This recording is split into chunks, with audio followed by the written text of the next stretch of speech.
TV조선 취재 기자들이 전하는 뉴스의 중심, 보도본부 한나인, 저는 신효섭입니다.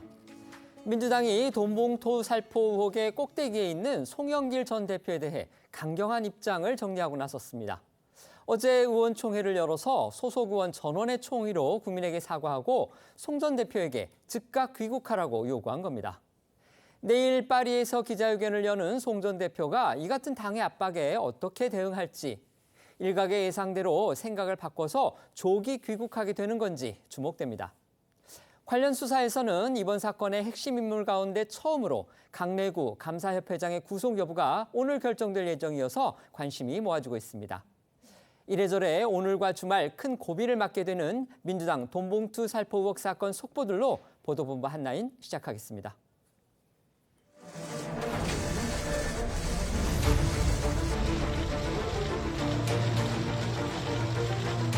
송영길 전 대표도 돈봉투 전달하신 거 알고 있었을까요?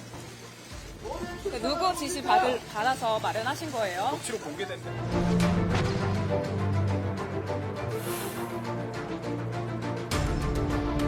영길이 형이 많이 처리를 많이 했더라고.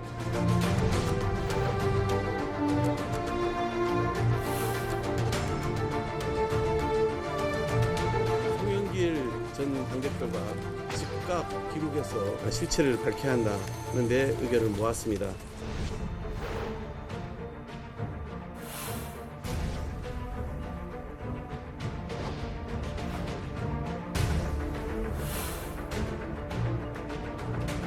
돈봉투 사건을 넘어서서 이재명 당시 대선 주자까지 얽히고 설킨 문제라는 걸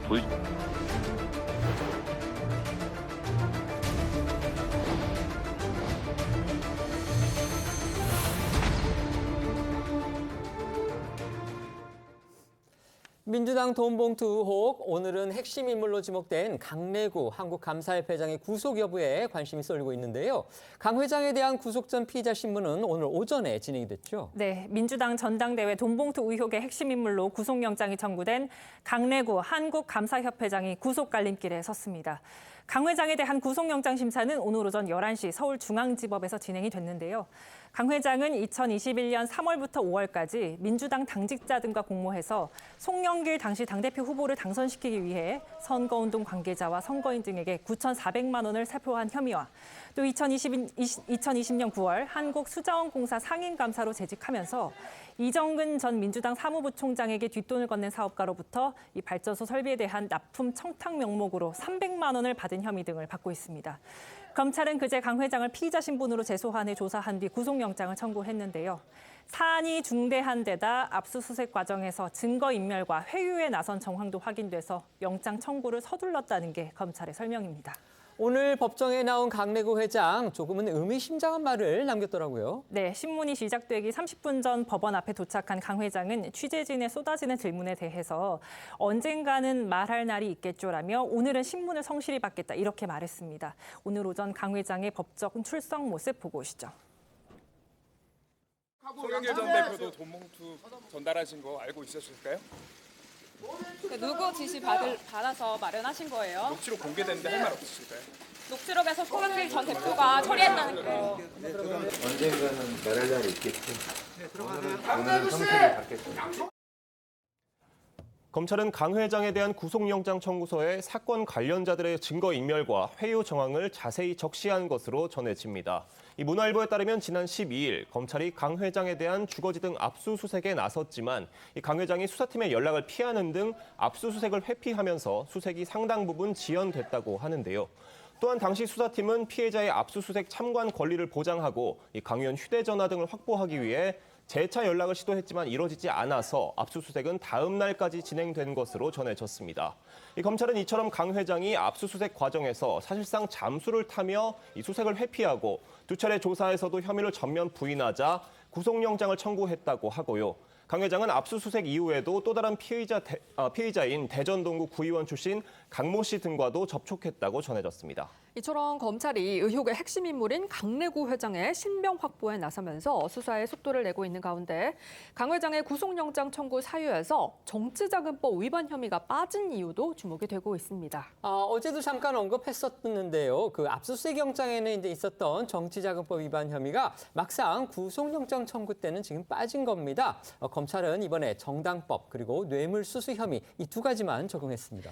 이에 대해 검찰 관계자는 자금 조성, 총액 등 구체적 부분에 대해 보완 수사가 필요하다고 판단해서 구속영장에서 제외했다면서 지금 확인된 금액은 9,400만 원이지만 이게 전부일지는 더 수사해봐야 한다라고 설명했습니다. 다시 말해서 돈봉투 자금이 압수수색 영장에 적시된 9,400만 원 이외에 더 있을 가능성을 열어두고 있는 건데요. 검찰은 강 회장이 구속될 경우 신병을 확보한 상태에서 돈봉투 자금의 출처와 대가성을 규명하면서 송영길 전 당대표 측근인 박모 전 보좌관과 윤관서, 이성만 민주당 의원 등을 잇따라 소환할 예정입니다. 강 회장의 구속영장 발부 여부는 이르면 오늘 밤 늦게 결정될 걸로 보이는데요. 관련해 공개된 녹취 파일 속 강 회장의 목소리 다시 들어보겠습니다. 관석영이 마지막으로 의원들을 좀 줘야 되는 거 아니냐 나한테 그렇게 얘기하더라고. 고민을 하고 있고요. 뭐 필요하다면 뭐 돈이 최고 쉬운 건데 뭐.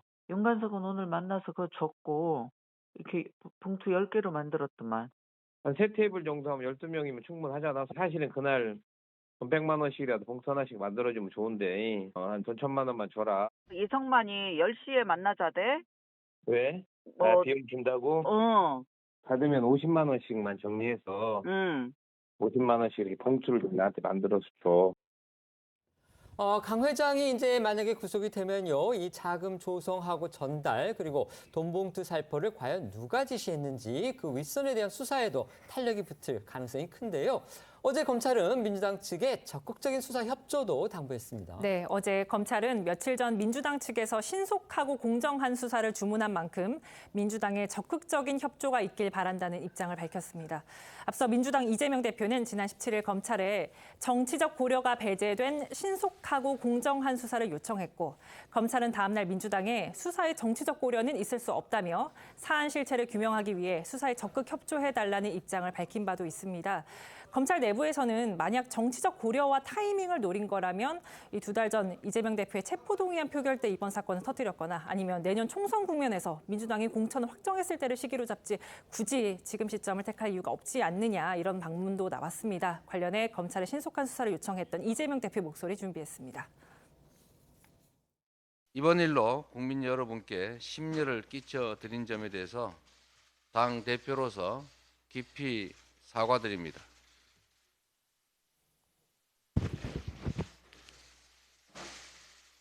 수사기관에 정치적 고려가 배제된 신속하고 공정한 수사를 요청합니다. 강래구 회장의 구속 여부가 이번 돈봉투 의혹 수사의 1차 이제 고비가 될 것으로 그렇게 예상이 되는데요. 법원 주로 이제 어떤 점을 보고서 그 구속 여부를 결정하게 될까요? 일단 핵심 인물 중에 이정근 씨는 이미 구속이 되어 있는 상태죠. 그다음 이제 강래구 회장이 그 두 번째로 구속 여부가 결정이 될 텐데 일단 제일 먼저 보는 건 혐의가 있는지 여부를 갖다 볼 거고요. 그다음에 제일 중요한 게 증거인멸 우려 같은 것들을 볼 텐데 아마 혐의가 인정되지 않을까 하는 생각은 많이 들고요. 왜냐하면 민주당 자체에서 이재명 대표가 이례적으로 사과하지 않았습니까? 그것만 봐도 이것은 좀 빠져나가기 힘든 혐의구나 이런 생각이 들 것 같고요. 그다음 이제 강래구 씨가 증거인멸할 우려가 있다라고 하는 것은 죄를 인정하느냐 부인하느냐가 가장 중요한 그 징표거든요. 그런데 아마 아직까지도 그렇게 스스로 혐의를 인정하지는 않는 것 같으니까 그러니까 그런 점들을 법원에서 아마 고려해가지고 볼 것 같고요.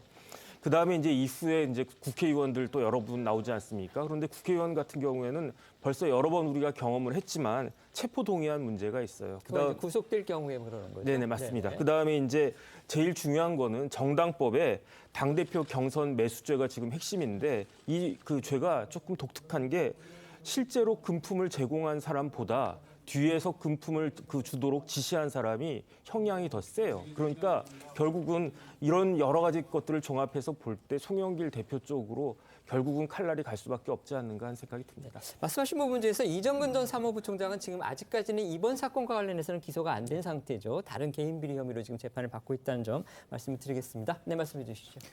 예, 그 강내구 감사는 이번 사건 전반에 걸쳐서 가장 핵심적인 네. 이제 당사자인데 네. 아마도 이 돈을 이제 구해서 전달하는 주요한 역할을 한 사람이잖아요. 그러니까 이 돈을 어디서 구했는지 그 사업가로 지목된 A 씨는 지금 혐의를 또 부인하고 있잖아요. 그거에 대한 진실 규명을 좀 할 것 같고 어떤 방식으로 전달하고 또 실제로 금액이 지금 9,400만 원이 언론 통해서 나오고 있지만 나온 거예요. 더 있을 가능성도 있으니까 네. 그거에 대한 조사도 할 가능성이 높고요. 네. 그다음에 이제 그 이정근의 뇌물수수 사건을 하는 수사하는 과정에서 이게 핸드폰 포렌식을 통해서 이 녹음 파일이 나와서 이제 수사가 진행되고 있는 거잖아요.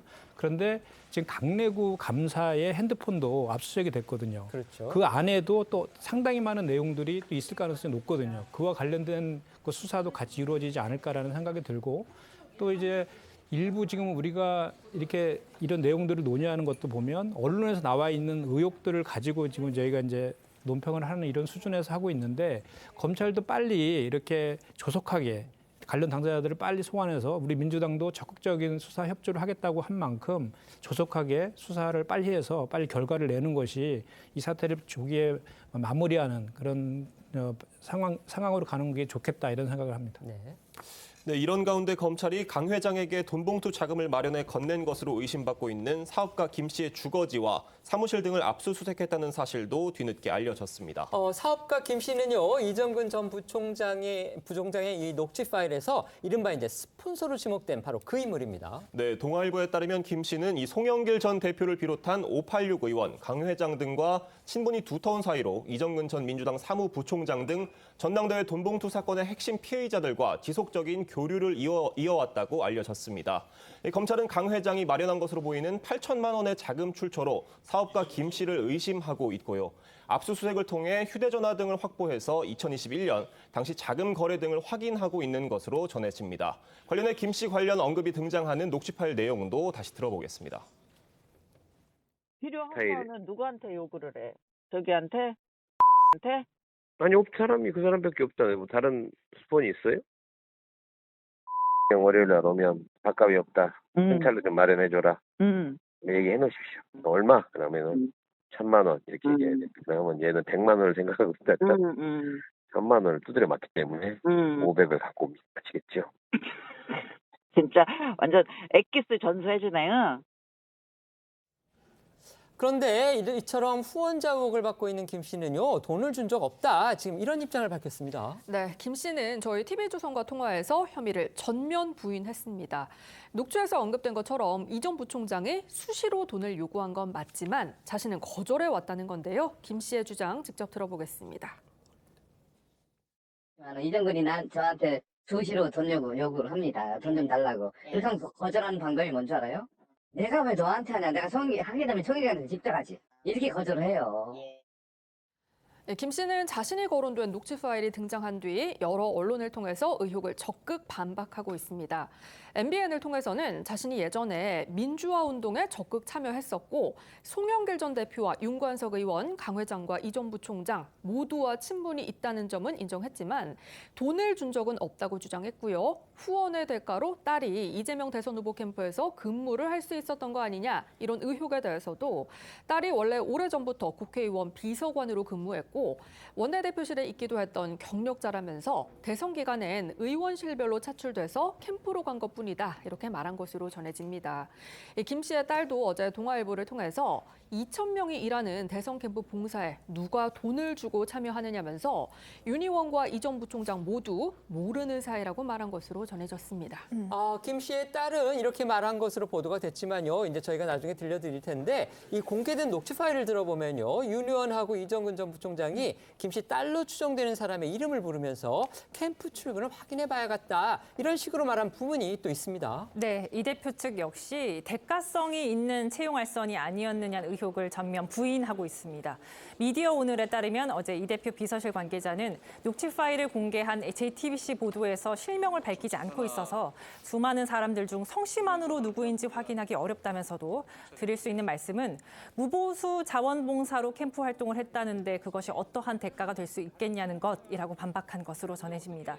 하지만 말씀하신 것처럼 공개된 녹취 파일에는 이 전당대회 이후 민주당 사무총장을 맡게 된 윤관석 의원이 김 씨의 딸이 캠프에 출근했다는 사실을 알리고 또 이 전 부총장의 입단속을 당부하는 상황까지 그대로 담겨 있어서 여야의 공방은 계속되고 있습니다. 녹취 파일 속 이 대화 내용 그리고 어제 오늘 여야 목소리까지 함께 들어보시죠. 오늘부터 출근했다. 아, 그랬어요? 정무팀에 내가. 야, 전화해볼게요, 있나? 촐랑거리고 또 여기저기 얘기하지 말고. 나한테 얘기도 안 하던데? 또 아마 그 전화를 받으면 아빠한테 먼저 하겠지. 그러니까 네가 또 제발 그 촐랑거리지 말고 가만히 있어. 그것만 봐도 이심송심 확인되는 거고요. 아무나 들어올 수가 없다라고 할 정도로 이 대선 캠프에서 일하기 위한 경쟁도 굉장히 치열하게 벌어지거든요. 정치권에서는. 네. 그런데 송영길 전 대표에게 돈 봉투 만들어준 스폰서의 자녀가 윤관석 사무총장이 직접 챙겨서 대선 캠프 자리를 턱 하고 차지했다? 이게 연관성이 아니면 대체 뭐가 연관성이겠습니까? 그렇게 올가매고 싶겠죠. 무슨 정무팀에 뭐 구체적으로 무슨 일을 했는지조차도 정확하게 드러나지 않는데 거기에 속했다고 그래서 그게 뭐 이심송심이냐 어떤 무슨 근거가 있어야지 비판할 수 있는 거지. 제가 보기에는 지금 현재로서는 그러한 소위 스폰서의 따님이죠. 네. 따님이 정무팀에 수백 명이 있는 정무팀에 속했다는 것만으로는 이재명 대표를 공격하기는 어렵다고 봅니다.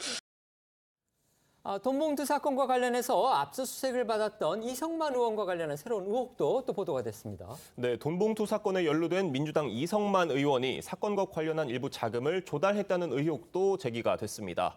중앙일보에 따르면 민주당 출신의 전직 의원 A씨는 이정근 전 부총장이 전당대회 기간에 이 의원한테 하도 돈을 달라고 닥달하고 괴롭혀서 참다 못한 이 의원이 1,000만 원을 마련해 줬는데 그것 때문에 소갈이하고 있다 이렇게 말한 것으로 전해집니다. 또 이 의원이 주변에 이 전 부총장의 상화에 못 이겨서 어쩔 수 없이 마련했다 이렇게도 토로한 것으로도 전해졌는데요. 앞서 검찰은 압수수색 영장에서 조택상 전 부시장이 마련한 1,000만 원에 대해서 강 회장과 이성만 의원, 조 전 부시장이 공모해서 이 조 전 부시장의 지인으로부터 1,000만 원을 받았다고 적시한 바 있습니다. 하지만 A씨는 이 의원은 당시 조 전 부시장도 이 전 부총장의 수금 요구 때문에 고생하는 걸 알고 있어서 조 전 부시장도 함께 신경 썼으니 그만 좀 괴롭혀라 이렇게 말했다고 전했고 또 조 전 부시장은 돈이 건너간 사실도 몰랐다고도 덧붙인 것으로 전해졌습니다. 이성만 의원은 이 전 부총장의 부탁을 받고 돈을 마련했다는 의혹에 대해서 이 사실관계를 정리해서 검찰에 가서 답변하겠다 이렇게 해명한 것으로 전해졌습니다. 관련해 녹취 파일 속 이 의원의 목소리들도 다시 들어보겠습니다. 지난번에 얘기했던 거는 일단 저기서 박도하고 다 얘기를 했어. 그냥 내가 받아서 내가 좀 줄 거야. 아니, 그렇게 하지 마. 왜? 오빠가 받아서 나한테 줘. 내가 그냥 송이 때 바로 같이 얘기했는데. 우리 또 팀에 와서 또 오빠 또 수금 전달하고 하느라고. 아니 뭐 그거 아는 사람이 그런 거나 서포트나 해야지. 이정근 전 부총장의 녹취 파일이 공개가 될수록 지금 의혹도 점점 늘어나고 있는 그런 상황인데요. 그런데 이번에는요, 이 녹취가 아닌 또 노트가 등장을 했습니다. 네, 검찰이 녹취 파일 이외에 돈 전달 과정 등이 상세히 기록된 이른바 이정근 노트를 확보했다는 보도가 나왔습니다. 시사저널에 따르면 검찰 측은 수사팀이 이정근 노트를 가지고 있다면서 자세한 내용에 대해선 알려줄 수 없다고 밝혔다고 하는데요.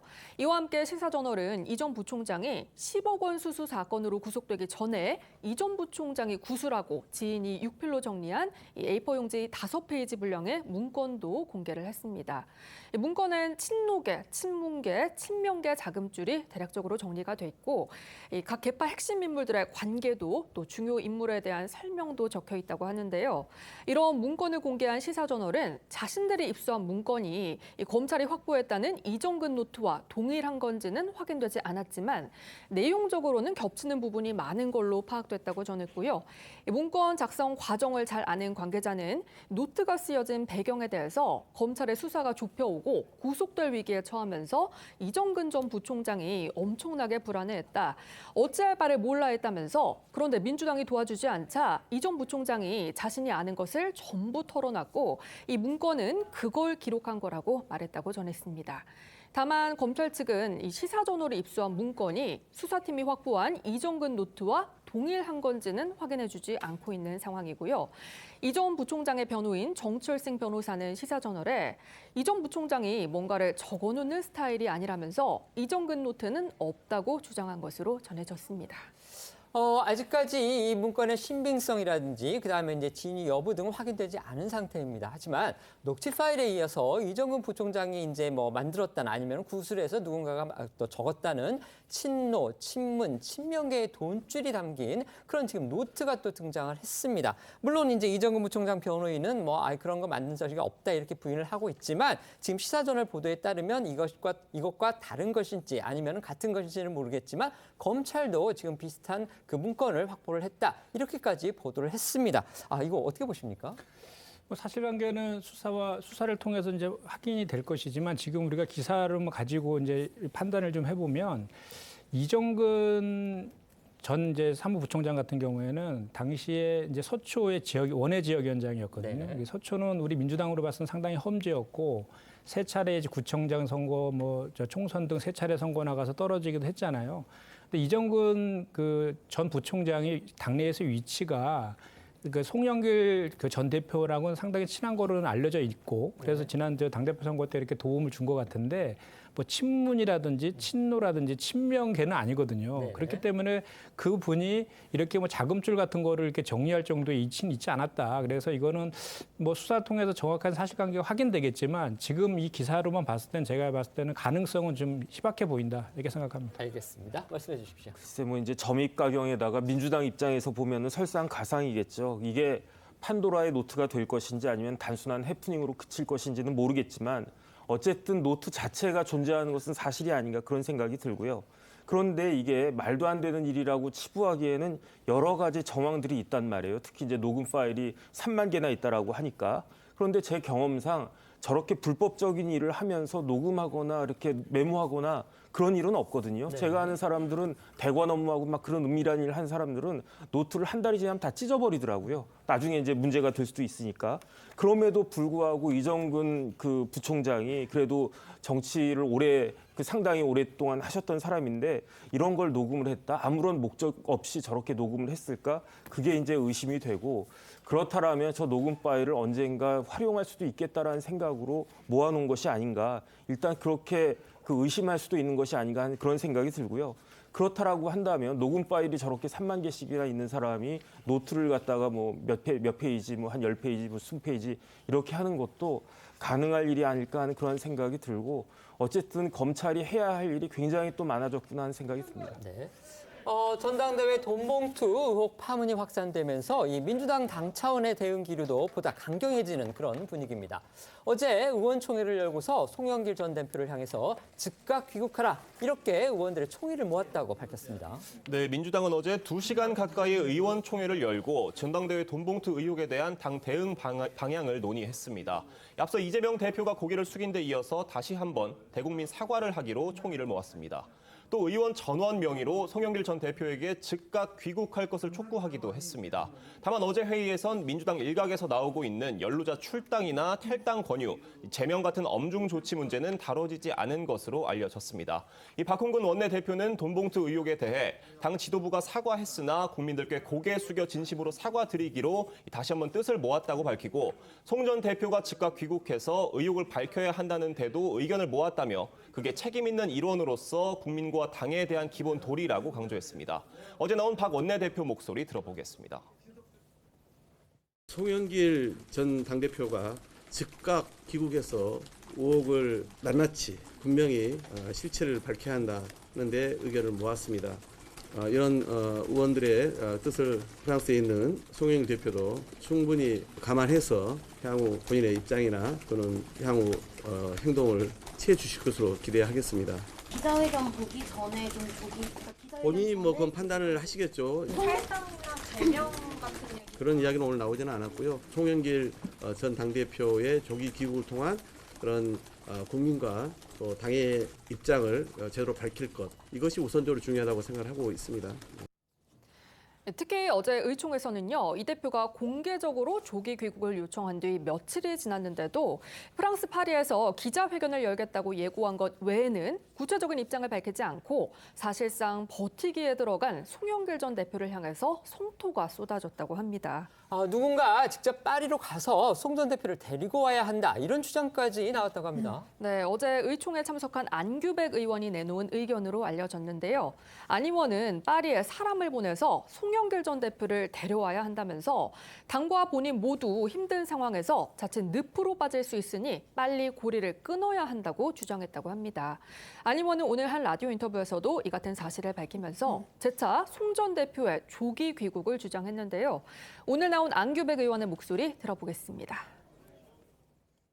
송영길 전 대표를 뭐 가서 데리고 오자, 뭐 이런 발언까지 나왔다고 하는데 제가 했습니다. 송 대표는 조기 귀국을 하셔가지고 본인도 살고 당도 사는 그런 지혜를 해야지, 본인도 힘들고 당도 늪으로 빠뜨리는 이런 위험에서는 안 된다. 송영길 의원님 키맨이지 않습니까, 이게. 뭐 아무래도 당시에, 송 대표가 들어와셔서 그분의 여러 가지 진술 내용이 중요하다고 생각합니다. 그 사실 여부는 송 대표의 의견에 저는 달렸다고 생각합니다.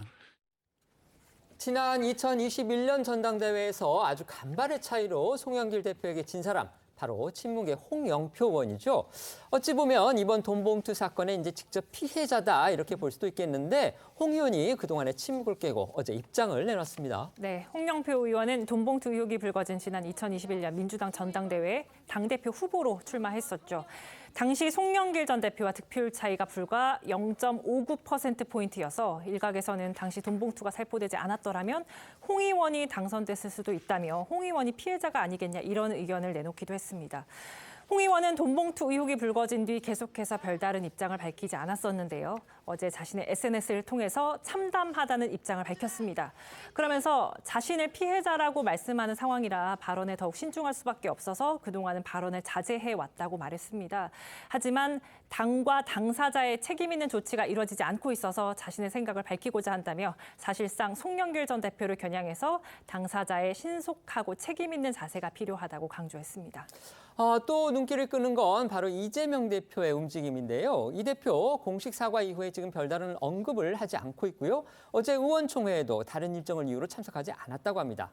그런데 물밑에서는 계속 뭔가 움직이고 있다, 또 이런 보도도 나오고 있습니다. 네, 이재명 대표는 지난 17일 돈봉투 의혹에 대해 고개를 숙이고 공식 사과한 후에 별다른 추가 입장을 내지 않고 있는데요. 앞서 나온 이 대표 모습부터 영상으로 먼저 보겠습니다. 저희 민주당은 이번 사안을 엄중하게 인식하고 있다는 말씀을 드리면서 송영길 전 대표의 조기 귀국을 요청했다는 말씀도 드립니다. 송영길 전 대표가 활동에 직접 가담하는 정황이 발표됐는데 어떻게 보십니까? 우리 초선 의원님들께서 당에서 사실그냥을 해달라고 요청하셨습니다. 좀 어떻게 보실까요? 당하는 송영길 대표 출당까지도 고민하고 계시나요? 하지만 어제 저희도 전해드린 대로 이 대표는 돈봉투 의혹 관련 지라시에 이름이 거론됐다는 의원들에게 직접 전화를 걸어서 사실관계를 확인한 것으로 알려지는 등 물밑에서는 추가 대응에 바쁜 것으로 보입니다. 이 JTBC는 이재명 대표가 송영길 전 대표에게 직접 전화를 걸어서 내일로 예고한 파리에서의 기자회견을 하지 말아달라고 요청했다고 보도하기도 했고요. 연일 핵심 측근들을 통해서 이 당과 상의 후에 입장을 밝히는 게 좋겠다는 뜻도 전한 것으로 알려졌습니다. 이 대표가 송영길 전 대표한테 기자회견을 하지 말아달라고 요청했다. 그렇다면 그 이유는 또 뭘까요? 네, 이에 대해 JTBC는 한 친명계 의원이 당과 조율이 안 된 메시지는 또 다른 부담이 될 수 있다며 송 전 대표 입단속이 중요한 시점이라고 말했다고 보도했습니다. 이 발언이 사실이라면 이게 조율이 안 된 메시지는 부담이 된다. 이게 또 어떤 의미인지 이것도 사실 좀 궁금해집니다. 어쨌든 지금 민주당 내 반응 송영길 전 대표에 대해서 상당히 강경해진 건데 송 전 대표도 뭔가 입장에 변화가 있어 보인다. 이런 기사들이 또 이어졌습니다. 일부 언론 보도에 따르면 송영길 전 대표 일단 내일로 예고한 프랑스 파리에서의 기자회견은 예정대로 진행할 것으로 알려졌습니다. 다만 송 전 대표는 기자회견에서 이번 의혹에 대한 입장을 밝힌 뒤에 시간을 끌지 않고 바로 귀국하는 쪽으로 입장을 정리 중인 걸로 관측이 되고 있는데요. 정치권 일각에서는 송 전 대표가 탈당 등 모든 가능성을 열어두고 고민 중인 것 같다는 얘기도 나오고 있습니다. 이제 예정대로라면 이제 우리 시각으로는 내일 밤 11시쯤이 된다고 합니다. 송 전 대표 파리에서 기자회견을 열 텐데요. 내용은 저희가 지켜봐야 되겠지만 송 전 대표가 이제 어떤 말을 하느냐에 따라서 추가로 또 논란이 불거질 가능성 여전히 남아 있는 상황입니다. 이처럼 파장이 가라앉지 않고 있는 상황에서요. 민주당 일각에서는 여전히 돈봉투 의혹을 축소하거나 또 송 전 대표를 옹호하는 그런 발언들이 나오고 있어서 논란이 되고 있습니다. 네, 앞서도 전해드린 대로 어제 의총에서 연루자들에 대한 출당이나 탈당, 제명 같은 엄중 조치에 대한 논의가 이뤄지지 않는 등 당 지도부는 여전히 관련 대응에 다소 신중한 모습입니다. 일단 송 전 대표가 귀국하고 사실관계가 어느 정도 밝혀진 뒤 연루자들에 대한 징계 등이 진행돼야 한다는 겁니다. 또 김용민 의원과 장경태 최고위원 등은 돈봉투 의혹과 관련해 자신들의 이름을 포함해서 일부 현역 의원들의 이름이 담긴 사설 정보시, 이른바 찌라시가 논란이 되자 이는 허위 사실이라고 반박하고 나섰습니다. 명단이 적힌 이 정보지를 유포한 불특정 유포자를 경찰에 고발하기로 한 것으로 알려지고 있습니다. 어제 저희도 전해드린 대로 이제 전임 비대위원장이었죠. 우상호 의원 같은 경우는요, 이 돈봉투 의혹에 대해서 여당 등이 침소봉대한 사안이다 이런 입장을 내놨습니다. 우 의원 오늘은 또 녹취록에 현역 의원의 이름이 들어있을 리가 없다. 이건 부풀려진 얘기다. 또 이렇게 주장을 했어요. 네, 우상호 의원은 앞서 시사저널과의 인터뷰에서 돈봉투 의혹은 여당이나 언론이 침소봉대한 사안이라며 정치계 다반사인데 수면 위로 떠오른 것이라고 주장했습니다. 이어 우 의원은 오늘 한 라디오 인터뷰에서 논란이 되고 있는 녹취록에 현역 의원들의 이름이 들어있다는 것은 추정일 뿐이라며 연루자들의 거취를 압박하는 것은 아직 빠르다고 주장했습니다. 그러면서 우 의원은 앞서 송영길 전 대표가 당대표이던 시절에 부동산 투기 의혹이 제기됐다는 이유로 자신에게 탈당을 권고한 것을 언급하면서 잘못된 조치였는데 그걸 똑같이 송 전 대표에게 하는 것은 옳지 않다고도 말했습니다. 들어보겠습니다. 제대로 된 조사도 없는 상황에서 녹취록과 여러 억측만으로 거취를 압박하는 것은 좀 빠르다고 생각합니다. 부동산 투기 의혹은 사실은 해당자도 있고 억울한 사람도 있을 것이다. 그러니까 그렇게 조사도 안 해보고 당이 조사도 안 해보고 나가라고 하는 것은 가혹하다. 그리고 저도 안 나갔거든요. 그런 잘못된 조치를 송영길 대표에게도 똑같이 취해주자 이렇게 말하는 것은 저는 또 옳지 않다고 생각합니다. 저는 녹취록에 현역 의원의 이름이 담겼을 리가 없다 이렇게 보고 있고요. 녹취록에 현역 의원 실명은 안 들어있을 것이라는 이제 추정이십니까? 아니면은 안 들어있는 것으로 혹시 이야기를 들으셨어요? 현역 의원의 이름이 들어있다는 것도 추정 아닙니까? 예. 작가도 보셨나요? 그래서 제가 볼 때는 녹취록을 좀 부풀려진 얘기가 많아요. 하지만요, 비명계를 비롯해서 지금 민주당 일각에서는 송 전 대표를 향해서 이제 강경 대응을 촉구하는 목소리 연일 나오고 있고요. 심지어 정계에서 은퇴해야 한다 이런 주장까지 나왔습니다.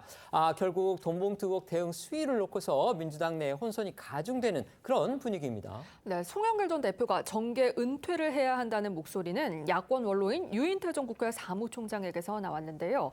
유 전 사무총장은 어제 한 라디오 인터뷰에서 송 전 대표를 향해서 구질구질하면 더 추하게 된다면서 다 책임지는 모습을 보이라 이렇게 촉구했습니다. 또 초선인 이소영 의원은 오늘 한 라디오 인터뷰에서 돈봉투 의혹에 대한 당 지도부의 엄정 대응을 촉구했는데요. 이 의원은 앞서 공개적으로 이재명 대표의 전당대회 출마를 만료해서 이 대표 강성 지지자들로부터 비판의 대상이 되기도 했던 인물입니다. 이 의원은 오늘 민주당의 조국 전 장관 사건과 또 안희정, 박원순, 오거돈으로 이어진 성비위 사건에 이어서 돈봉투 의혹으로 세 번째 신뢰 상실 위기에 처했다면서 이번 대응에 당의 정치적 명운이 걸렸다고 했습니다. 유인태 전 국회 사무총장 목소리 그리고 이소영 의원의 목소리 이어서 들어보겠습니다. 정계은퇴 선언까지 해야 된다고 보세요? 당연하죠. 그거야. 어떻게 이래놓고 뭘 더 미련을 가진들 가능하겠어요. 그게. 이걸 다 책임지고 자기가 다 십자가 지는 모습을 보이면 희생하는 모습을 이게 구질구질하면 사람만 더 아주 추하게 마무리된다 이런 얘기죠. 이번 사건을 민주당이 어떻게 처리하느냐에 정치적인 명운이 걸려 있다고 생각을 합니다. 마음가짐이나 이제 태도에 있어서 정말 이번 사건을 엉터리로 대응하면은 당이 간판 내릴 각오까지 해야 된다. 좀 이런 태도여야 되지 않을까 싶습니다. 네, 이런 가운데 이낙연 전 대표가 어제 자신의 SNS에 윤석열 대통령이 우크라이나 군사 지원 가능성을 열어둔 발언에 비판글을 올린 것도 주목이 되고 있습니다. 이낙연 전 대표는 이제 만에 하나 이재명 대표 체제가 흔들리고 또 어떤 이제 상황이 벌어질 경우에 그 대안으로 언급되는 그런 인물이죠. 그만큼 이제 돈봉투 의혹으로 당이 엄중한 상황에 놓인 상황에서 이낙연 역할론에 다시 불이 붙을지 이게 주목받고 있는 겁니다. 네, 이낙연 전 대표는 최근 들어 국내 정치 현안과 관련한 메시지를 자주 내고 있습니다. 이를 두고 정치권에서는 이 전 대표가 오는 6월 완전 귀국을 앞두고 몸풀기에 나선 것 아니냐는 해석이 나오고 있습니다. 말씀하신 대로 돈봉투 의혹으로 당이 또다시 흔들리고 있는 가운데 이재명 대표 체제의 당 지도부가 제대로 된 대응을 하지 못할 경우 이낙연 전 대표를 중심으로 비명계가 결집하며 목소리를 낼 거란 전망도 나오고 있습니다. 국민의힘에서는요, 연일 정말 십자포화를 퍼붓고 있습니다. 특히 이재명 대표하고 송영길 전 대표의 그 밀접한 관계, 이걸 집중 부각하고 있습니다. 네, 국민의힘에서는 돈봉투 의혹이 불거진 직후부터 이재명 대표와 송영길 전 대표가 서로 정치적으로 지원을 해주면서 이심송심이라는 말까지 들었던 관계라는 점을 부각하면서 송 전 대표에 대해 제대로 된 처분을 내리라고 압박했습니다. 이어 김기현 대표는 어제 이 대표와 송 전 대표가 30분 동안 전화를 하면서 서로 말을 맞추고 진실 은폐를 모의한 것 아니냐고 날을 세웠습니다.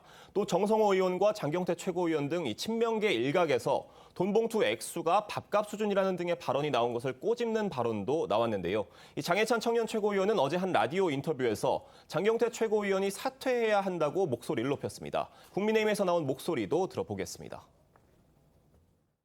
민주당 이재명 대표가 송영길 전 대표와 30분간 전화 통화를 했다고 하는데 도대체 무슨 대화를 나눈 겁니까? 송 대표와 이재명 대표가 서로 말을 맞추어서 진실 은폐하기로 뭐이라도 한 겁니까? 불법적으로까지 송 전 대표를 돕기 위해서 일했던 사람들이 자기들이 열일을 한다는 걸 송영길 전 대표에게 안 알렸겠습니까? 대표되고 나서 요직을 차지하려면 혜택을 보려면 영길이 형, 영길이 오빠, 우리가 이렇게 돈봉투 만들어서 돌렸어라고 당연히 보고할 수밖에 없는 거고 장경태 최고위원은 민주당의 청년 정치인을 대표하는 존재잖아요. 근데 이제 국회의원 배지 달았다고 기득권에 물들여져서 50만 원 별거 아니다. 300만 원 정도의 국회의원 움직이지 않는다. 이런 이 보편적 청년들의 인식과 동떨어진 발언을 하면 이분이 국회의원일 이유가 없는 거예요. 송영길 전 대표 우리 시각으로 내일 밤에 지금 파리에서 기자회견을 할 예정이고요. 지금 당초에 뭐 조기 귀국 없다 이런 입장이었는데 좀 생각을 바꿔서 조기 귀국할 가능성도 있는 것으로 알려졌습니다. 내일 기자회견에서 어떤 얘기를 할지 그다음에 그 이후에 또 당 지도부가 어떻게 대응할지에 따라서 이번 사태를 정치적으로 끌고 가는데 하나의 분수령이 될 수도 있다는 지적이 나오고 있는데 과연 송 대표 어떻게 기자회견을 할지 그 전망을 한번 여쭤보겠습니다. 먼저 한번 말씀해 주시죠. 예, 잠깐 질문을 다시 한 번만 좀 해주세요. 네, 송영길 전 대표의 기자회견을 어떻게 전망하십니까? 저는 개인적으로 우리 이재명 당대표 말씀대로 기자회견도 취소하고 즉각 좀 귀국했으면 좋겠어요. 그러니까 하지 말라는 겁니까? 예, 그러니까 기자회견을 한다는 것은 뭔가 본인에 대한 것을 뭔가 해명하려고 하고 또 변명하려고 하는 의도가 밑에 깔려 있다는 거 아니겠습니까? 그럼 지금 녹음 파일에 대한 내용도 아직 정확하게 확인되지도 않은 상황에서 또 본인이 한 얘기랑 다른 것들이 수사 과정에서 나타나면 오히려 더 본인뿐만 아니라 당한테도 더 안 좋은 상황들이 이제 나올 수 있기 때문에 빨리 이제 귀국해서 기자회견을 하더라도 국내에 들어와서 해도 되잖아요. 국내에 들어와서 오히려 그 핵심 당사자인 본인이 관련된 사람들하고 좀 사실관계도 확인하고 그래서 진실규명을 좀 그 수사기관이 아닌 검찰이 아닌 당 내에서 할 수 있도록 적극적으로 협조해주는 역할들을 좀 했으면 좋겠다는 게 제 개인적인 생각입니다. 네. 이렇게 이제 뭐 사건이 불거지고 나서 한참 동안에 있다가 지금 기자회견을 하게 되는 겁니다. 따라서 이걸 두고서 여당에서는 뭔가 이제 뭐 입을 맞추려고 이렇게 시간을 번 거 아니냐 사실 이런 의혹까지 나왔었는데 우리 대변인께서는 아예 그냥 기자회견 안 하는 게 좋겠다. 지금 이렇게 의견을 말씀하신 겁니다. 자, 말씀해 주시죠. 일단 뭐 파리에 잠 못 이루는 밤이 될 것 같은데요, 오늘 밤이. 그런데 내일 기자회견을 한들 그게 무슨 의미가 있겠습니까? 송영길 대표가 혐의를 인정을 하겠습니까? 그런데 만약에 혐의를 부인하고 변명을 한들 지금 상황에서 누가 그 말을 믿겠느냐. 최순실 씨도 옛날에 귀국을 했는데 여당 대표까지 했던 사람이 이렇게 버티는 모습을 보여주는 것은 이건 보기 안 좋은 걸 넘어서 가지고 민주당에 아주 큰 부담이 되는 거고요. 전 또 어떤 생각이 드냐면 이재명 대표의 명이 먹히지가 않는 것이다. 들어오라고 했으면 들어와야 될 거 아니겠습니까? 이런 엄중한 시기에. 그렇기 때문에 이미 송영길 대표의 귀국은 이미 늦어도 한참 늦었고요. 그런데 더 늦기 전에 하루라도 빨리 들어오는 것이 모두에게 좋은 것이 아닐까 싶습니다. 네. 이재명 대표의 사법 리스크 상황도 짚어보겠습니다. 어제 김용 전 부원장 재판에 유동규 전 본부장의 사실혼 배우자가 증인으로 출석했다는 소식 저희도 전해드렸었는데요. 대장동 의혹의 핵심 인물이죠. 김만배 씨도 어제 증인으로 출석해서 또 증언을 했다고 합니다. 네, 유동규 전 본부장의 사실혼 배우자는 어제 법정에서 관련 사건으로 사람이 죽어나가 트라우마를 겪고 있다면서 유 전 본부장도 해코지를 당할까 불안하다고 말했다고 전해졌고요. 증언을 하는 것도 무섭다며 대부분의 증언을 거부한 것으로 알려졌습니다. 이어 말씀하신 대로 김만배 씨도 어제 김용 전 부원장의 재판에 증인으로 출석을 했는데요. 김 씨는 이재명 대표 측에 약속했다는 428억 지급은 허언이었고 또 이 대표와도 별다른 친분이 없다는 기존 입장을 고수했다고 합니다. 앞서 나온 김만배 씨 목소리와 이 김 씨와의 관계를 부인했던 이재명 대표 목소리부터 들어보겠습니다. 천화동인 이론은 의심할 여지 없이 그 화천대유 소속이고 화천대유는 제 개인 법인입니다. 그분에 대한 설명 계속 엇갈린다라는 지적들이 있습니다. 아니 그분은 전혀 없고요. 그리고 그런 말 뭐 한 기억도 없습니다, 사실.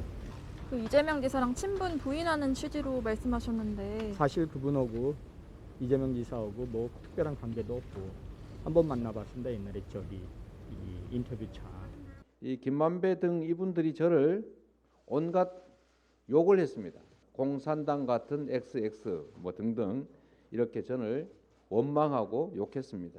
그 원망하던 저를 위해서 돈을 줬다, 대선 자금을 줬다, 이게 말이 되는 얘기겠습니까?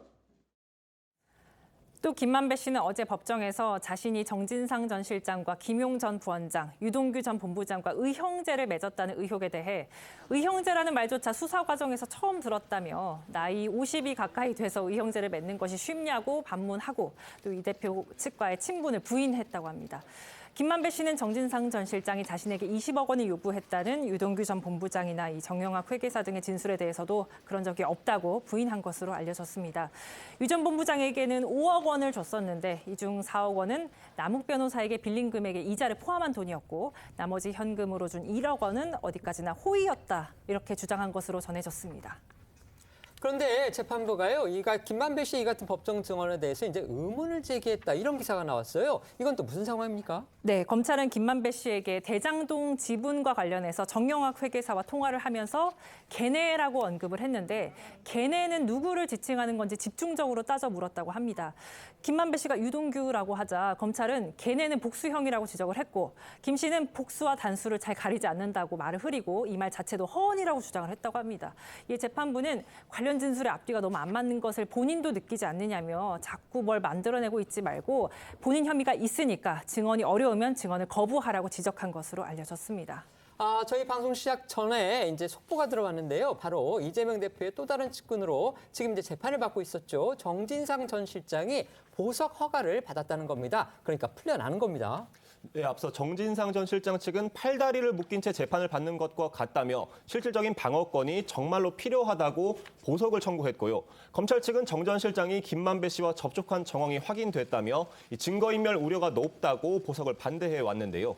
오늘 재판부가 정진상 전 실장 측이 청구한 보석을 허가하면서 이 정 전 실장은 구속 5개월 만에 보석으로 풀려나게 됐습니다. 앞서 재판부는 정 전 실장 측이 구속 여부를 다시 한번 판단해달라며 청구한 이 구속 적부심도 기각했고 보석 청구와 관련해서도 이 자해 시도를 했던 김만배 씨 등을 의식한 듯 사건 관계자들이 증거인멸을 시도하고 자해 시도까지 했다며 부정적인 입장을 보이기도 했었는데요. 이와 관련해 재판부는 정 전 실장이 사건 관계자들과 연락하지 않고 실시간 위치 추적이 가능한 전자장치를 부착하는 조건으로 보석을 허가한 것으로 알려졌습니다. 정진상 전 실장 증거인멸을 우려로 이제 위치 추적 장치를 부착하는 조건으로 보석이 허가가 됐습니다.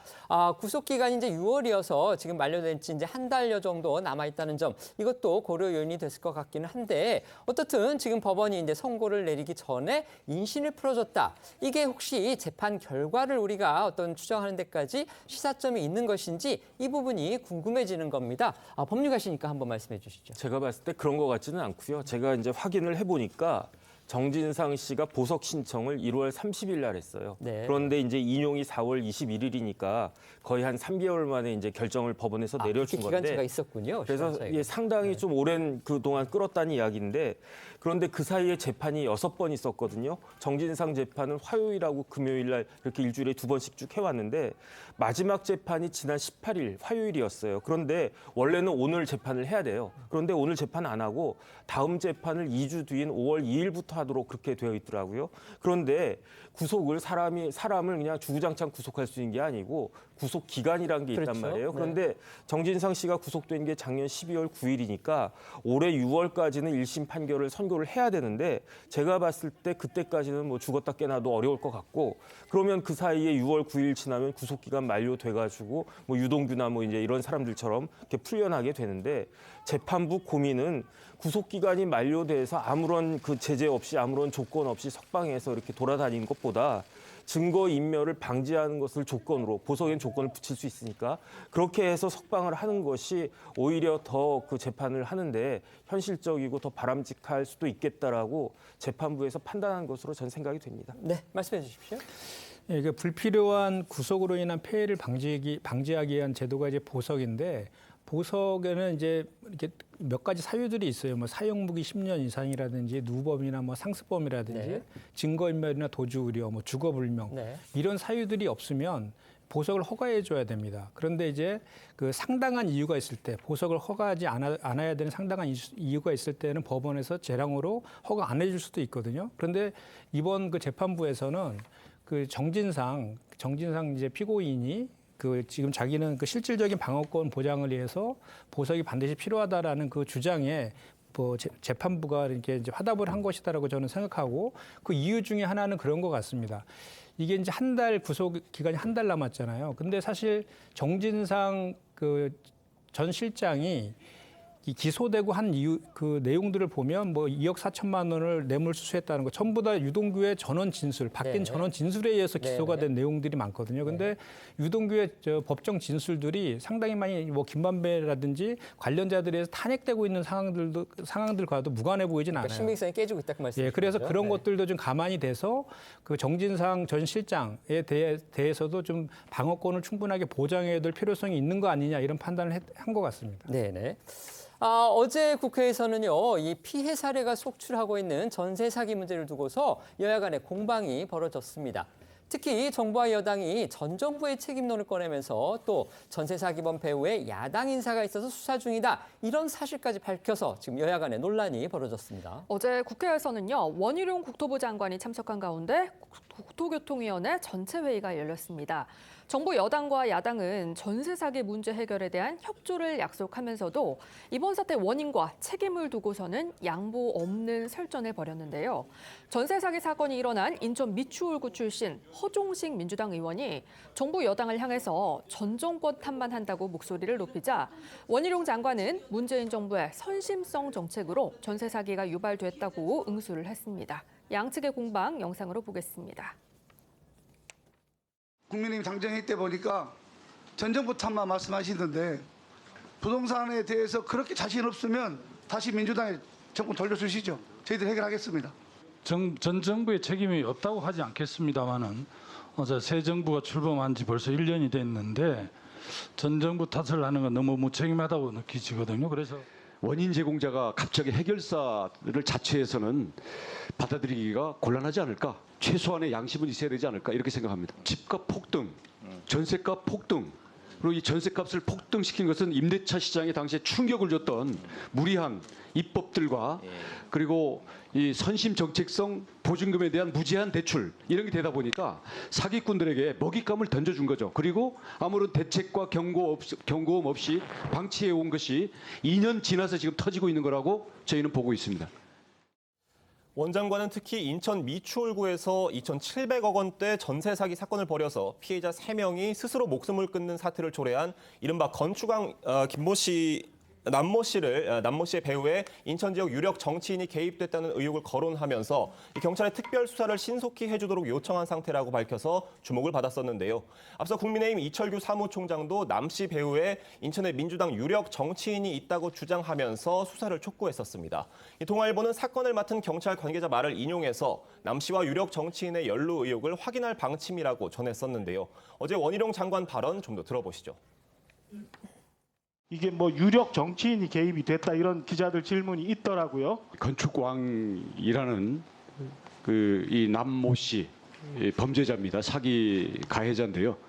이 사람이 다른 지역에 가서 투자 사업을 실제로 벌렸습니다.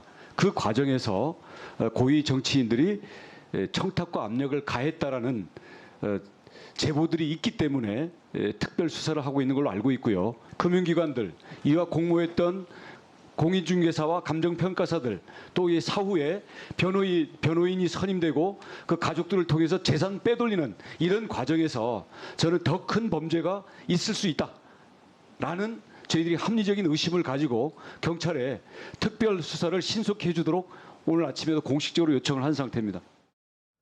들으신 것처럼 원 장관이 이제 전세 사기를 벌인 남 씨가 다른 지역에 가서 투자 사업을 실제로 벌였다 이렇게 밝혔는데요. 그런데 그 사업이 바로 최문순 강원도지사 시절에 강원 동해 망상지구의 사업이었다 이런 보도들이 나왔습니다. 네, 오늘 조선일보는 인천에서 활동하던 남 씨가 2017년부터 돌연 강원도 동해 망상 일대에 국제관광도시 개발 사업자로 변신했다고 전했습니다.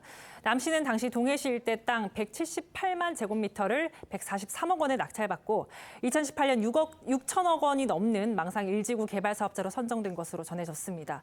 해당 사업을 추진했던 건 최문순 당시 강원지사였고요. 조선일보에 따르면 남 씨는 인천 빌라들이 전세 보증금을 돌려주지 못해서 경매로 넘어가고 있던 지난해 5월에도 망상지구에 미국 뉴욕 명문 사립학교를 유치한다면서 현재 학교장 최문순 지사 등과 양해각서를 체결하고 도시개발 사업가 행세를 했던 것으로 알려졌습니다. 국민의힘은 인천에서 재력가 행세를 하던 남 씨가 갑자기 활동 무대를 민주당 출신 지자체장에 있던 강원도로 옮긴 과정에 의구심을 표하면서 여기에 인천 출신 민주당 유력 정치인의 입김이 작용한 거 아니냐 이런 의혹을 제기하고 있는데요. 관련해 이철규 국민의힘 사무총장의 발언 들어보겠습니다. 구체적으로 그 배후에 특정 정치인이 있었다는 이야기가 있었고 그 빌라왕 그 사기범이 빌라 사기만 친 게 아니라 다른 지역에 인천뿐만 아니라 또 다른 여타 지역에서 그러한 행각을 또 했습니다. 빌라 전세 사기는 아니지만은 개발 대장동과 같은 개발 이익을 쟁취한 거예요. 쟁취한 배후에 그러니까 시행을 했는데 시행을 했는데 그 시행을 한 지자체에 그 지자체장이었어요? 아니 지자체장이 아니라 거기다 영향력을 행사해서 그 빌라 사기꾼이 그 사업자로 지정되게 만들었다 하는 제보입니다. 제보고 실제 시행 사업자로 받게끔 그 사람이 큰 이권 대장동 같은 이권을 쟁취하게 그러니까 만들어준 전세 사기.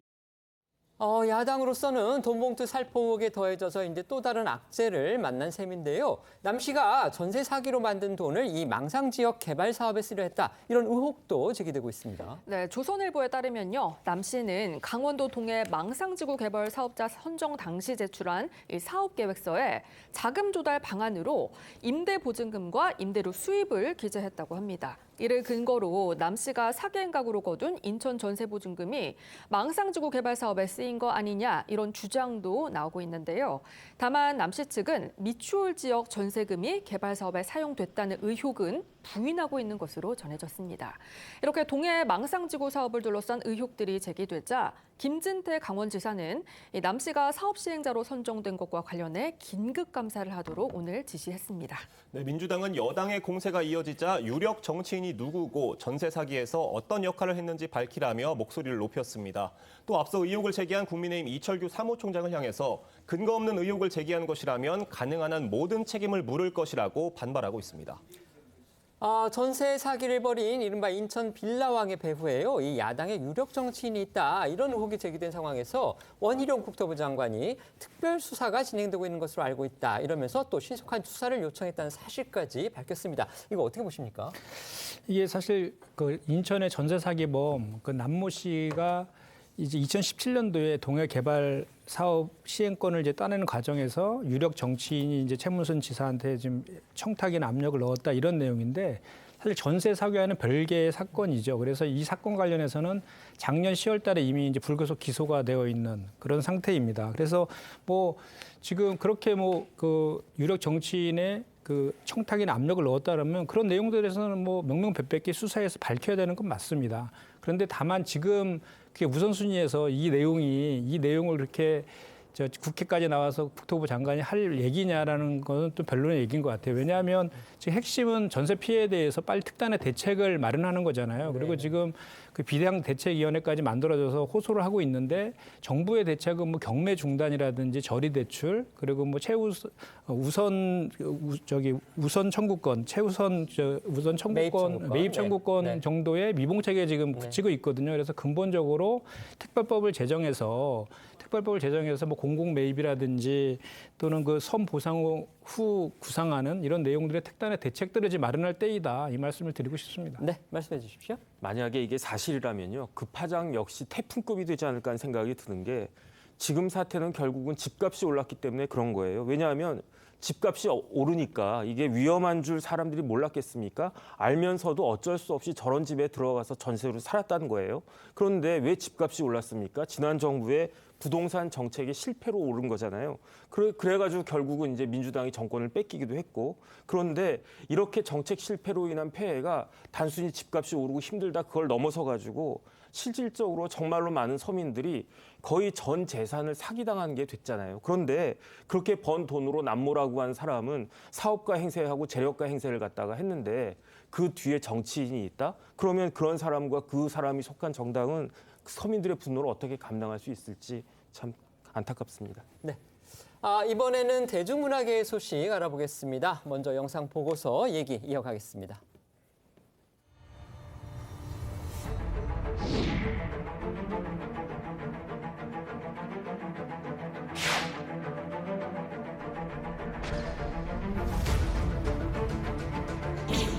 경찰 인사가 현장에 가 있다는 거, 경찰 기다리고 있다는 것까지는 잠시 조사를 해야 합니다.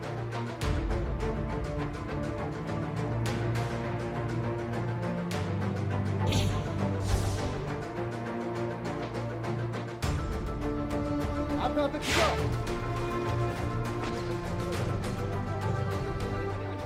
힘들고 고달팠던 것도 사실이지만 그 반면에 좋았던 기억들도 있죠.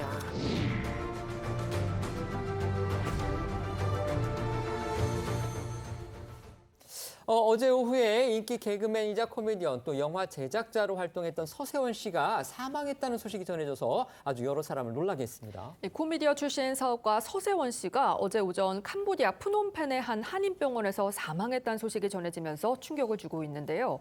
병원에서 링거를 맞던 중 심정지가 왔고 응급처치를 받았지만 캄보디아 시각으로 오후 1시쯤 세상을 떠난 것으로 전해졌습니다.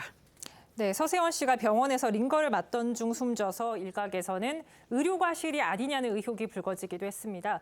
서세원 씨 측근으로 알려진 전 캄보디아 한인 회장은 여러 매체와 인터뷰에서 서세원 씨가 평소 당뇨 합병증을 앓고 있었고 평소 여러 가지 약을 한꺼번에 복용하고 있어서 생전 건강 상태가 좋지 않았다고 전했습니다. 또 저혈당이 심해 밥도 제대로 못 먹어서 심하게 마른 상태였다고도 주장했습니다. 주 캄보디아 한국대사관 측에 따르면 가족들과 논의해 논의해서 부검 여부를 결정할 방침이라고 하는데 부검이 결정되면 사망 원인도 확인될 걸로 보입니다. 관련해서 주 캄보디아 한국 대사관 관계자 설명 들어보시죠. 가족이 여기 같이 계시면 화장 절차 저희가 안내해드려서 화장하게 하고, 만약에 이제 가족이 한국에 계시고 여기 혼자 계시다가 이제 돌아가셨다 그러면 한국의 유족을 오시게 해서 그냥 절차를 다 모시고, 갈 때는 보통 유골을 가지고 가시고 그렇게 합니다. 가족들의 뜻이 이제 크니까 의견을 조사하고 가족들도 그런데 동의를 하거나 그러면 그냥 갈 거고, 만약에 이견이 있으면 부검을 하든지. 일부 언론은 서세원 씨가 링거를 맞은 그 병원이 제대로 된 어떤 시설이 갖춰진 그런 곳이 아니었다, 이렇게까지 지금 보도를 하고 있기 때문에 자세한 사망 경위가 지금 밝혀져야 할 것으로 보이는데요. 서세원 씨 캄보디아로 이주를 하면서 이제 우리 대중의 곁은 떠나 있었지만 정말 한 시대를 풍미한 방송인이었습니다. 맞습니다. 고인은 1990년대 최고의 사랑을 받으면서 청춘행진곡, 일요일 밤에 서세원 쇼 등 당시 최고 인기 프로그램에서 맹활약했는데요. 또 2001년 제작한 신은경 주연의 영화 조폭마누라가 흥행에 성공하면서 영화 제작자로서의 재능을 입증하기도 했습니다. 과거 건국 대통령 이승만 영화 제작 계획을 밝혔던 서세원 씨 모습 보고 오겠습니다. 우리가요, 건국을 인정하지, 우리가 건국을 가리키지 않는 나라는 우리나라뿐이 없어요. 지금 10대, 20대들한테 이승만 그러면 그냥 천하에 죽일 놈 이렇게 표현해요. 이승만 대통령이 없었다면, 인간 이승만이 없었다면 지금 대한민국은 공산국가가 됐겠죠. 이승만 대통령 없이는 민주주의나 이 경제 발전이나 이것은 우리나라에 없었고요. 하지만 연예계 생활 내내 탄탄대로만 걸었던 건 아닌데요. 그는 방송사 PD에게 홍보비 명목으로 뒷돈을 건네고 이 법인세를 포탈한 혐의로 2006년에 징역형의 집행유예를 확정받았고요. 2007년에는 엔터테인먼트 회사에 유리한 정보를 허위 공시해서 이 주가를 조작한 혐의로 기소돼 집행유예가 확정되기도 했습니다. 2014년엔 당시 부인이던 서정희 씨를 폭행한 영상이 대중에 공개되면서 결국 파경에 이르렀고 사실상 연예계를 떠났는데요.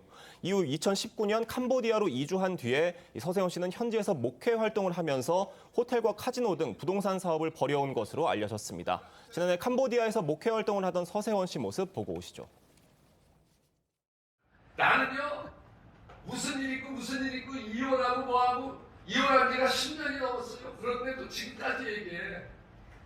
신경 쓰지 마. 세상 것들이 쌀을 보내줘, 빵을 보내줘. 여기 오늘 캄보디아에 대한 학비를 줘. 서세원 씨 2016년에 이제 23살 어린 해금 연주자 김모 씨하고 결혼해서 가정도 꾸렸다고 하는데, 어쨌든 이렇게 갑작스러운 비보가 전해져서 지금 가족들의 충격 상당히 클 것 같습니다. 네, 서정희 씨와 딸 서동주 씨도 갑작스런 비보에 슬픔을 감추지 못한 것으로 전해졌는데요. 특히 서정희 씨는 한 매체와의 인터뷰를 통해서 서세원 씨가 잘 살기를 매일 새벽 기도했다.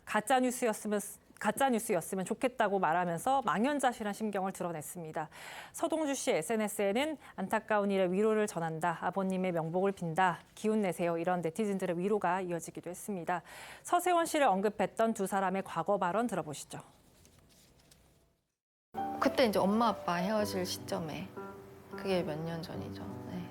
한 3, 4년 됐나 봐요. 3년? 아무래도 제가 엄마의 편에 서서 엄마를 도왔기 때문에 아빠 입장에서는 이제 제가 괘씸하셨겠죠. 그러니까 아무리 내가 생각할 때 아빠가 잘못했고, 뭐 내가 생각할 때 엄마가 이랬어야 됐고, 이런 것들이 있을 거 아니에요. 근데 다 떠나서 그냥 엄마고 아빠니까 해를 끼치고 싶지가 않아요. 정리가 다 이제 다 네, 되신 정리 거죠? 잘 됐고요. 네. 또 지금은 이제 상태가 어디서 만나도 제가 인사할 수 있을 정도의 마음의 여유는 갖고 있어요. 그럼 그리고 매일 기도하고 있고 또 잘 살길 원하고요. 그 이혼은 했지만 우리가 그 과정을 다 무시할 수는 없는 거거든요. 그리고 저는 힘들고 고달팠던 것도 사실이지만 그 반면에 좋았던 기억들도 있죠. 지금부터는 오늘 하루 놓치면 안 될 핫한 뉴스를 모아 전해드리는 어쩌다 이런 일이 코너로 이어가겠습니다.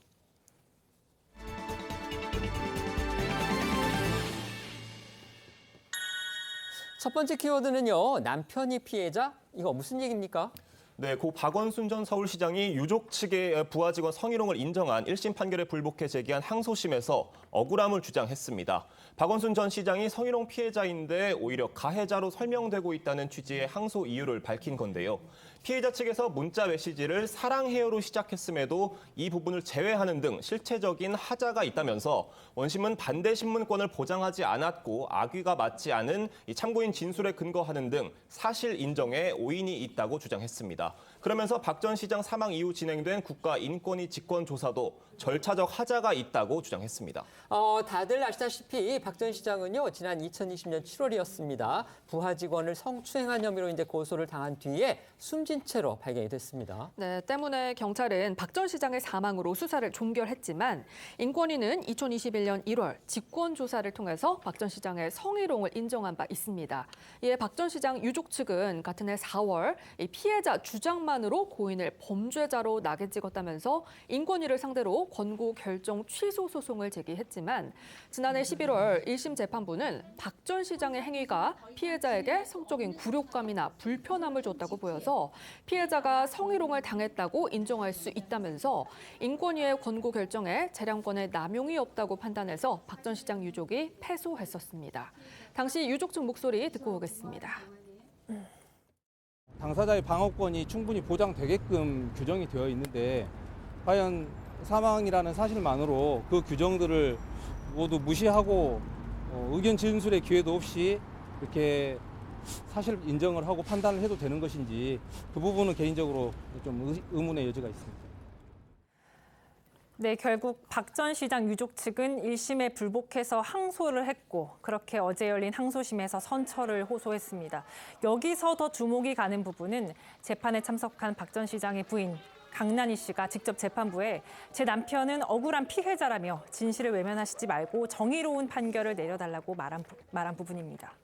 그러니까 국가인권위에 이어서 이제 법원의 1심 판결까지도 박 전 시장이 성희롱을 했다 이렇게 인정을 한 건데 오히려 지금 박 전 시장 측의 유족은 이제 피해자다, 남편이 피의자다 이렇게 주장을 하고 있는 겁니다. 네, 이에 인권위 측은 이 강 씨 측 주장에 대한 구체적인 반박 의견은 서면으로 제출하겠다고 밝혔습니다. 박 전 시장 사망 후 조사 과정의 절차적 정당성에 대한 의견을 표명할 걸로 보입니다. 한편 재판부는 오는 6월 22일 두 번째 변론기일을 열고 향후 양측이 제출할 증거 채택 여부를 결정하기로 했습니다.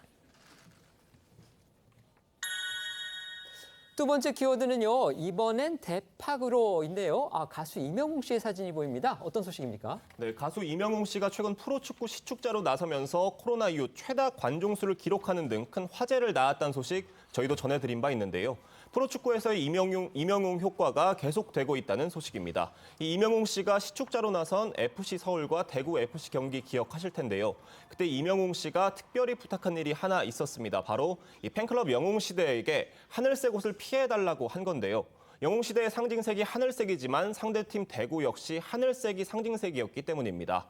하지만 당시 상암 구장을 찾은 대구 팬들은 좀 아쉬웠던 것 같습니다. 그들은 영웅시대이자 고향팀 대구FC를 응원하고 싶었기 때문인데요. 이에 내일 콤구장인 DGB 대구은행파크 일명 대팍에서 영웅시대가 직접 응원에 나선다는 소식입니다. 이 소식은요. 대구 서포터즈인 그라지에가 대구 영웅시대가 연락을 취한 것이 전해지면서 알려졌는데요. 그라지에 회장에 따르면 영웅시대가 기왕이면 함께 응원하고 싶다고 해서 서포터석 가까운 S성 예매를 안내했고 응원가도 미리 보내드렸다고 전했습니다. 여기서 대구 영웅시대가 중요한 응원 복장 문제도 물어봤다고 하는데요. 이에 대해서 그라지의 회장은 영웅시대 상징색이 대구 상징색과 같은 하늘색이더라. 임명웅 굿즈도 괜찮냐라고 물어봐서 당연히 괜찮다라고 말씀드렸다며 웃었다고 합니다. 네, 이런 가운데 임영웅 씨는 유튜브 채널을 통해서 자진해서 K리그 경기 시축에 나선 이유를 밝히기도 했는데요. 직접 듣고 오시죠. 제가 이곳에 온 이유는요, 시축을 하기 위해서 제가 먼저 구단 측에 제의를 해서 이렇게 시축을 하게 됐습니다. 사실상 축구 발전에 기여를 하는 이런 것보다도 저희 팬들과의 이 봄나들이를 위해서 뭘 할 수 있을까 막 생각을 하고 고민을 하다가 축구장에서 만나면 수많은 분들과 함께 뭔가를 같이 할 수 있겠다 싶어서 먼저 제가 시축을 제안을 이렇게 하게 됐습니다.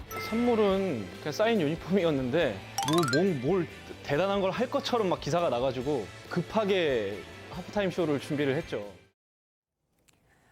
네, 이렇게 축구에 진심인 임영웅 씨인 만큼 팬들도 프로축구에 애정을 보여주고 있습니다. 대구 FC 관계자도 영웅시대 팬들이 서울전 관람에 그치지 않고 다시 경기장을 찾는 데 의의가 있다며 이런 영웅시대 효과가 전 구단에 나타날 수 있다. 임영웅 씨를 K리그 홍보대사로 임명하는 게 좋겠다는 희망도 전한 걸로 알려졌습니다.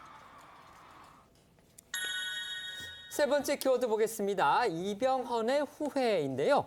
정말 세계적인 영화 배우라고 할 수 있죠. 이병헌 씨의 사진이 보입니다. 이건 또 어떤 내용입니까? 설명이 필요 없는 대한민국 국민 배우이자 할리우드 진출까지 성공한 원조 한류 스타 이병헌 씨가 이번엔 미국 명문대학 스탠퍼드에서 컨퍼런스 발표자로 등장해 관심이 집중됐습니다. K 컨텐츠의 주역으로 스탠퍼드대 아시아 태평양 연구소의 초청을 받아서 무대에 오른 이병헌 씨는 어린 시절 부친과 함께 할리우드 영화를 본 기억부터 배우로 성공하기까지의 여정을 설명했는데요. 특히 영화 4편에서 연거푸 흥행에 실패하고 실애에 빠졌을 때 이 2번이나 이전 작품 성적이 좋지 않았던 영화 관계자가 시나리오를 건넸다며 그 사람이 박찬욱 감독이고 그 대본이 공동경비구역 JSA였다고 밝혔습니다. 공동경비구역 JSA, 시청자분들도 많이 보셨을 텐데요. 2000년에 개봉을 했죠. 당시에 관객 580만 명을 동원을 하면서 정말 흥행에 성공한 그런 작품이었습니다. 맞습니다. 이병헌 씨는요, 영화 JSA를 통해서 영화를 대하는 자세가 바뀌었다면서 이전엔 캐릭터에 신경 썼다면 JSA 이후로는 스토리를 더 중요하게 생각하게 됐다고 말했습니다. 또 이병헌 씨는 OTT의 등장이 K 콘텐츠의 영향력을 키우고 한국 배우들에게 큰 기회가 되고 있다고 평가했는데요. 실제로 이병헌 씨 역시 OTT의 수혜자이기도 하죠. 세계적인 열풍을 일으켰던 드라마 오징어 게임에도 이병헌 씨가 출연을 했습니다. 이병헌 씨는 황동혁 감독과 인연으로 오징어 게임에 출연했다면서 황 감독이 잘할 거라 믿었지만 그건 한국에서 얘기라고 웃으면서 이렇게 황 감독이 세계적으로 성공할 거라고는 상상하지 못했다고 말했습니다. 이병헌 씨는 또 이번 강연에서 이제 출연 제의를 받았지만 자기가 거절을 하고 또 그 이후에 후회했던 그런 일화도 소개를 했는데 역시 눈길을 끌더군요. 네, 이병헌 씨는 올드보이, 기생충, 헤어질 결심 같이 이렇게 세계적 영화제에서 큰 상을 받은 영화에 캐스팅 제의를 받았지만 일정상 출연하지 못했던 경험을 털어놓아서 눈길을 끌었습니다. 영화 올드보이는 2004년 칸 영화제에서 심사위원 대상을 받으면서 한국 영화의 위상을 획기적으로 높였다는 평가를 받았고요. 기생충 역시 2020년 미국 아카데미 시상식에서 이 작품상 등 4관왕을 거머쥔 바 있었죠. 또 헤어질 결심은 올해 아시아 필름 어워즈에서 3관왕을 차지한 바가 있는데요. 해당 세 작품 모두 이병헌 씨에게 캐스팅 제의가 왔는데 이병헌 씨는 이미 다른 일정이 잡혀 있어서 거절할 수밖에 없었는데 그게 후회가 된다고 아쉬움을 표했습니다. 헤어질 결심, 칸 영화제 감독상 수상 작품이기도 합니다. 이제 또 하나 눈길 끄는 거는요. 이병헌 씨가 그 강연을 했는데 이 학생들하고 아주 유창한 영어로 질문과 응답을 주고받는 또 그런 모습이었습니다. 네, 청중 질문에 대부분 영어로 답한 이병헌 씨는 이 영어는 고교 2학년 때 학원에 대충 다닌 게 전부다. 할리우드에서도 교육받은 적 없다면서 오늘 행사를 위해 난생 처음 2달 동안 영어 공부를 했다고 말해서 웃음을 자아내기도 했습니다. 또 자신은 그런 쪽에 재능이 있기는 한 것 같다면서 영화를 촬영할 때도 어릴 때 수년간 했던 태권도를 몸이 기억하는 것 같았다고도 말했습니다.